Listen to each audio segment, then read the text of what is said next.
Joyner takes over at first base for Leyritz as Lopez goes deep into right field and answers Jim Leyritz. Javi Lopez ties this game at 3. First pitch of the 7th inning, and Lopez goes deep to right center. And Joe, you and I were talking about it before the inning. We didn't have a chance to comment on it, but I am very surprised Joey Hamilton was sent out there again in the 7th inning. He had a pinch hitter on deck, and once a pitcher sees that, he takes himself mentally out of the game. And the first pitch to Javi Lopez, boom, to right center as the Braves get even again. Now Andrew Jones up the middle, going to be tough for Ferris. Base hit, and now the go-ahead run is on. Well, we talked yesterday at length that seemingly every move and non-move on the part of Bruce Bochy was working. He makes one move here to bring in Joyner. One very big non-move to leave Hamilton in the game. A home run, a single later, and this might be the end of the night for Hamilton. Boy, is this an interesting situation. You have a batter in Gerald Williams who struck out 4 times, his last 4 times in a row yesterday, to set a National League Championship record. And you have Andrew Jones, a guy who can run, and I mean fast, on at first base. Do you send him or not? I say yes. But if you're Andrew Jones, you got to make sure that Myers pitches. What do you think, Robert? Myers does not have a great move to first base, and he's thrown over enough now that Andrew Jones should have a pretty good read on that move. I think with his speed, he can steal a base regardless of what happens at home plate with Gerald Williams.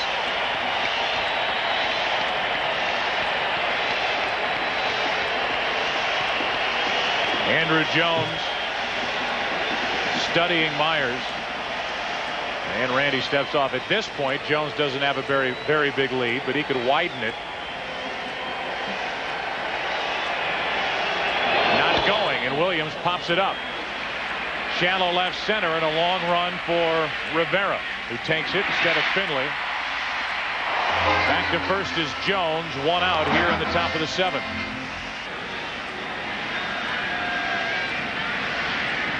And we'll see if Bruce Bochy, Dave Stewart, want to counter. They do have a right-hander ready out in the San Diego bullpen.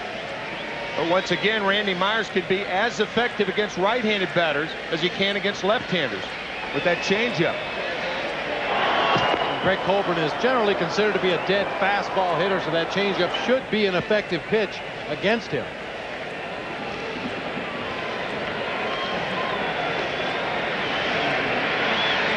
Will Andrew Jones run? Not on this pitch. It's strike 1 to Colburn. I am kind of waiting for Andrew Jones to take off. Keep in mind, he hasn't seen Randy Myers in this league. When Andrew Jones broke in, Randy Myers was with the Baltimore Orioles. So he thinks maybe, perhaps, that just because he's left-handed, he has a good move. But as Bob said, he's thrown over there enough to show that that move is non-existent. And Jones has gotten back very easily ahead of every one of the pickoff throws to first base, and once again back with no trouble. They used to say if you don't have a good pickoff move, don't show it. Yeah, let the runner keep guessing. Why let Andrew Jones know that you can't throw with any sort of a chance to pick you off? Andrew Jones takes his lead. Strike 2 on Colburn.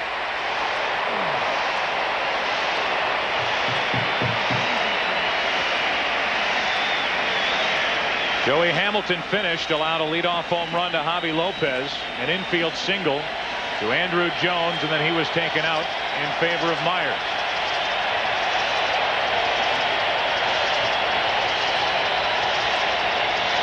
Jones starts and stops. It gets behind Hernandez, and Andrew Jones heads down to second. Just a little flinch by Andrew Jones. He was going to stay at first, but the throw trickled through the legs of Hernandez, and down to second is the go-ahead run on a wild pitch. That fake break is designed to confuse the middle infielders.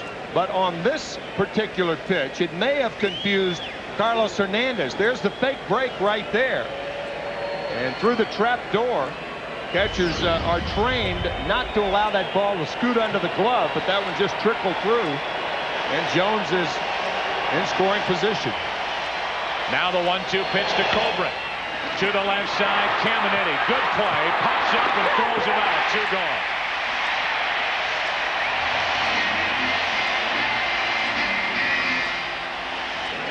And now Ozzie Guillen, the left-handed hitting shortstop, who's 0 for 3 bats. With Andrew Jones at second and 2 out now.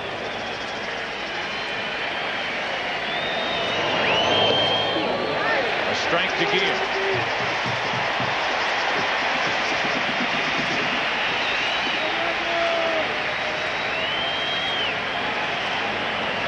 Braves had the go-ahead run at first with nobody out. That man, Andrew Jones, is at second now with 2 out. A 3-3 game in the 7th, and Myers looks back at Jones.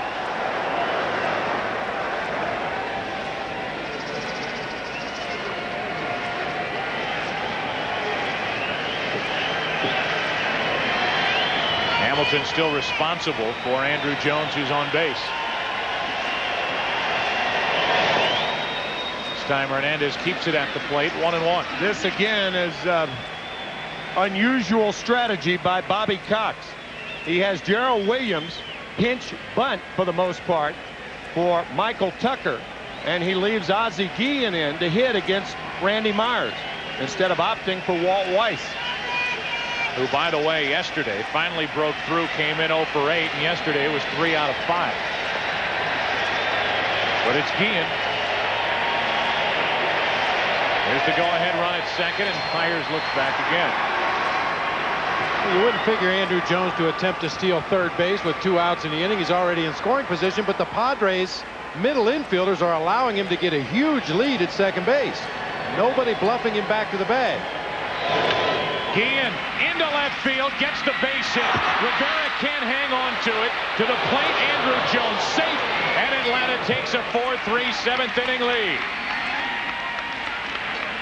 Ozzie Guillen comes through, a surprise starter. They keep him in there to face the left-hander Myers, and he gets the base hit to left. Instead, 2 are home now, and Atlanta down 3-0 leads 4-3. 0-2 on Lockhart, and we pick up the other theme running through this series in the postseason for Atlanta. The Braves bullpen. That inexperienced Braves bullpen. Atlanta will at least have a 1-run lead going to the bottom of the 7th. Lockhart stays alive.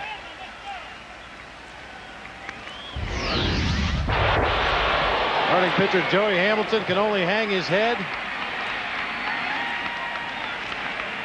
Outstanding outing for the most part, with the exception of that high fastball to Javi Lopez leading off this 7th inning.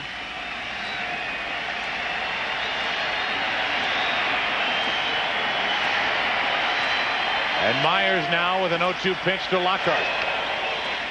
This is going to be tough for Veras. The charge and the flip, safe to keep the inning alive. Veras did all he could, but Lockhart, bad hamstring and all, beat the flip. And it's 1st and 3rd with 2 out, with Chipper Jones coming up. Veras tries to go with the shovel out of the glove. It looks like initially the ball got too far back in the glove. Normally you try to just bounce it out of the palm almost, but because he's coming so much toward home plate, he has to feel the ball change directions and then try to make the flip with the glove. Here's the 2-1 pitch to Jones, missing low and away. Chipper Jones, a much more productive hitter and powerful hitter, left-handed. But from the right side this year, he pushed close to 300, hit 298. Only 2 of his 34 home runs, however, from this side of the plate. It's John Rocker getting ready for Atlanta. Jones takes a strike, and the count is full. That means Lockhart will get a break from first on this next pitch.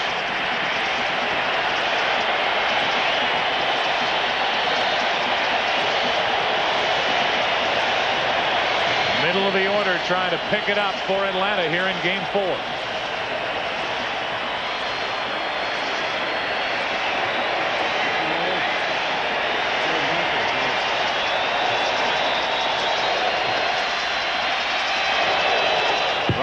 goes, and we will do it again.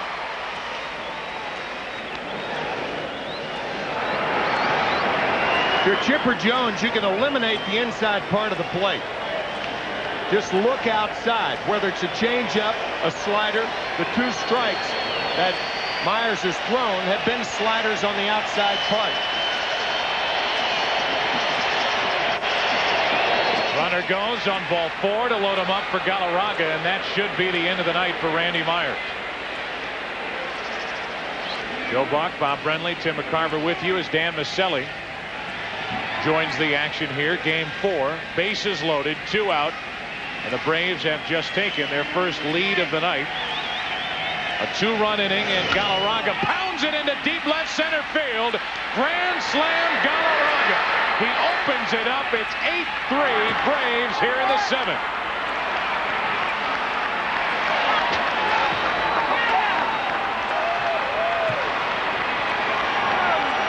Andres Galarraga finally busts through in a major way with a grand slam in the 7th inning. It's only his 2nd hit of this series and his first RBI.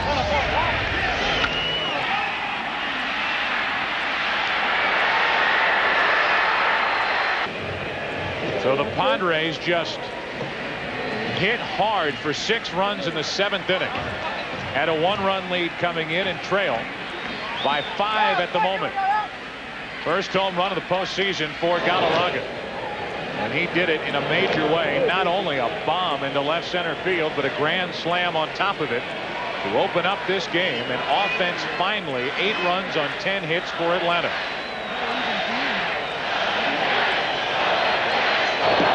Klesko takes a strike, and it's 2-2. I think Ozzie Guillen knew it right away. Well, there's a distinctive sound when a bat meets ball squarely, and there is no doubt once you see the trajectory that that ball was leaving the park. Klesko takes ball 3. Guys, if those in Atlanta didn't like the lineup for Bobby Cox yesterday, they have to applaud the move of starting Guillen here tonight, who comes through with a 2-out RBI single to put the Braves on top for the first time, and then scores on the grand slam by Galarraga. A lot of pin-up frustration in that swing by Galarraga.